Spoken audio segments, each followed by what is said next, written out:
Racismo consiste no preconceito e na discriminação com base em percepções sociais baseadas em diferenças biológicas entre povos.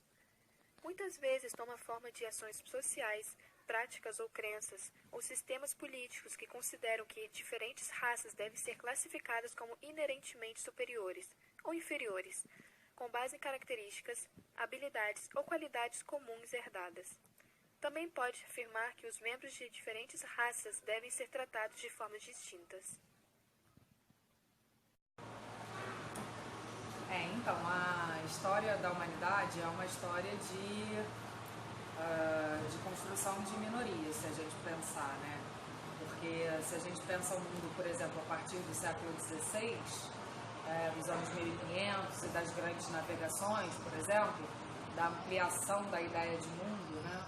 Da ampliação espacial mesmo, a gente percebe que quem comanda, digamos assim, quem lidera essa expansão, os povos europeus, acabam construindo todo um discurso de superioridade em relação aos demais, né? Então, a partir daí começa a se forjar toda uma ideia de uma espécie de superioridade branca, europeia, que inclui desde os padrões de beleza e passa depois até por uma espécie de comprovação científica da superioridade dessa branquitude em relação aos demais povos do mundo. E esses demais povos, nesses demais povos estão incluídos os africanos, os asiáticos e os nativos americanos, de uma forma geral. E no decorrer desse processo de expansão ultramarina, das grandes navegações, das conquistas das Américas e tudo mais, você tem toda uma retórica da inferiorização dos nativos americanos, né, no papel de indolentes, preguiçosos, que não se prestam ao trabalho e etc. E você tem toda uma construção paralela a isso também, da inferioridade dos africanos.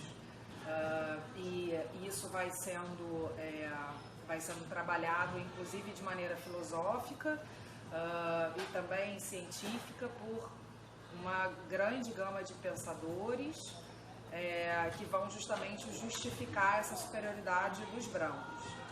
Se a gente pensa também pelo lado econômico, isso acaba reforçando também uma série de padrões econômicos que seriam superiores aos que esses povos tinham nas suas sociedades originais.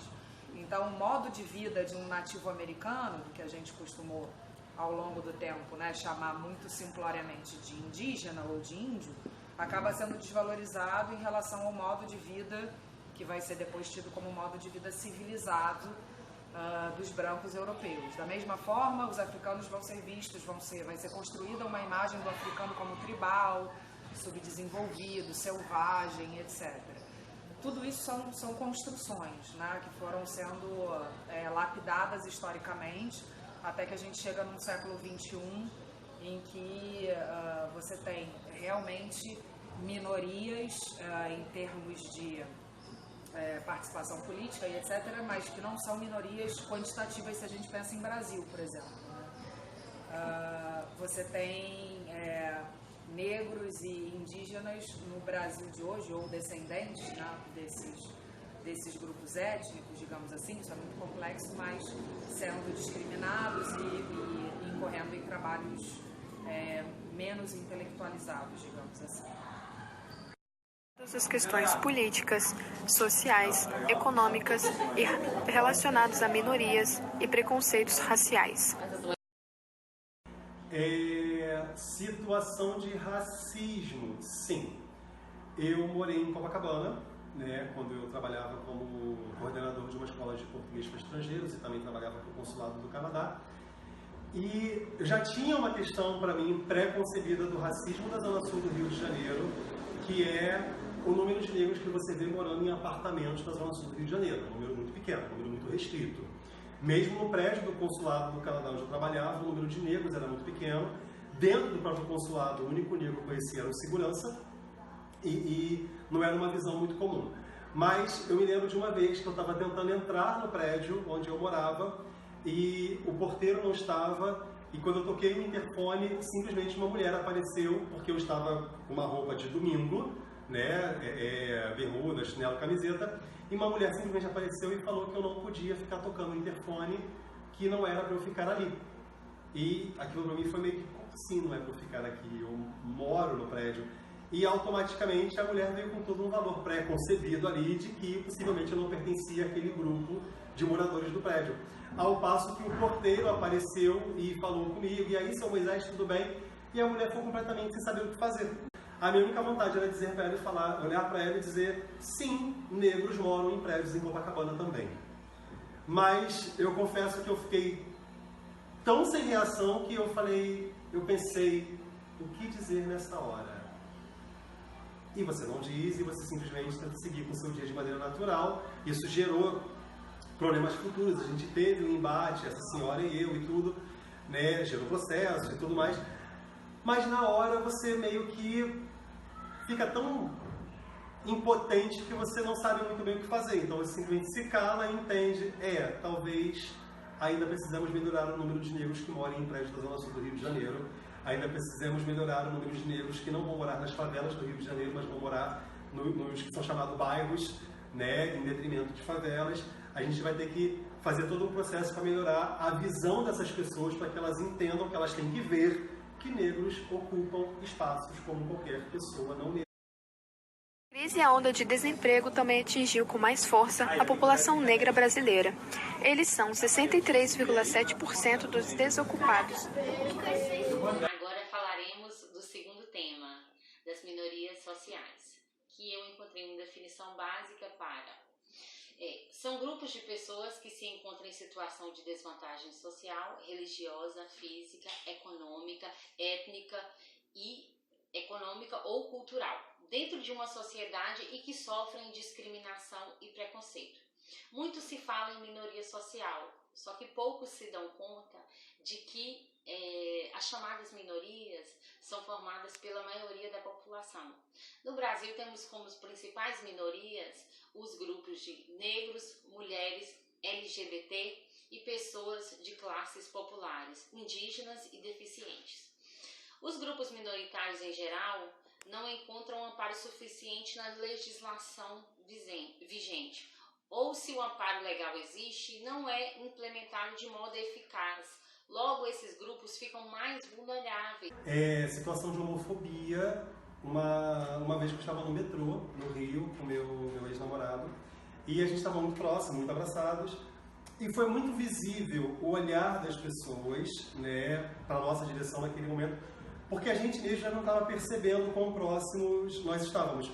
E aí é meio que natural que as pessoas te olhem de uma maneira esquisita, natural dentro de um contexto social, de um contexto cultural também, de não aceitação do outro, de não saber lidar com as diferenças, situações como essas.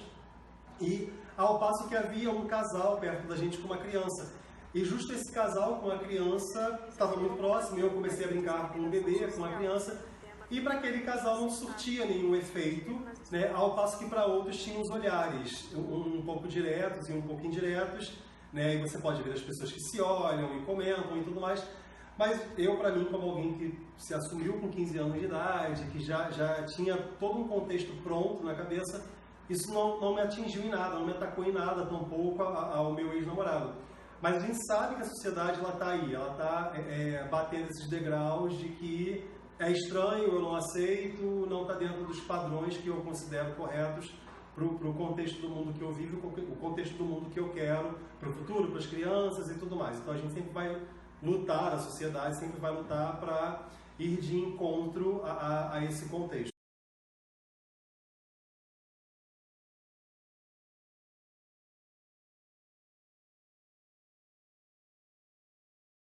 A discussão a respeito de ataques a minorias, gays, negros, mulheres, todo tipo de violência, toda forma de ataque, ela tem sim que ser mais abordada, mais discutida no âmbito escolar, porque a partir desse momento a escola ela tem um papel social, uma função social que é a formação de valores. A família tem o seu papel, que é a formação de indivíduo, né, dentro dos valores familiares. Você tem religiões de matrizes diferentes, diferentes abordagens e linhas de raciocínio, mas a escola ela tem uma percepção que é a formação de um valor único.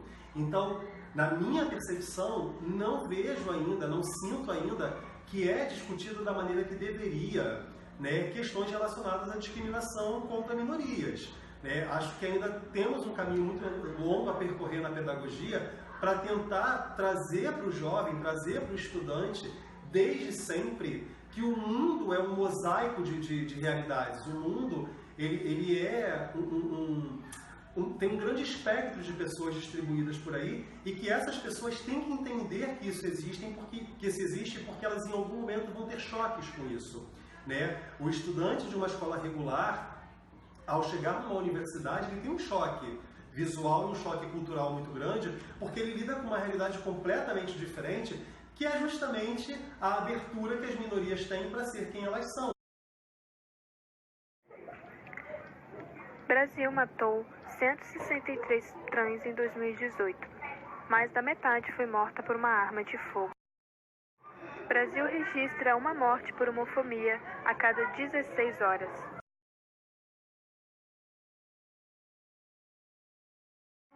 Brasil lidera ranking mundial de assassinatos de transexuais. Segundo a ONG europeia, nenhuma outra nação há tantos registros de homicídios de pessoas transgêneras.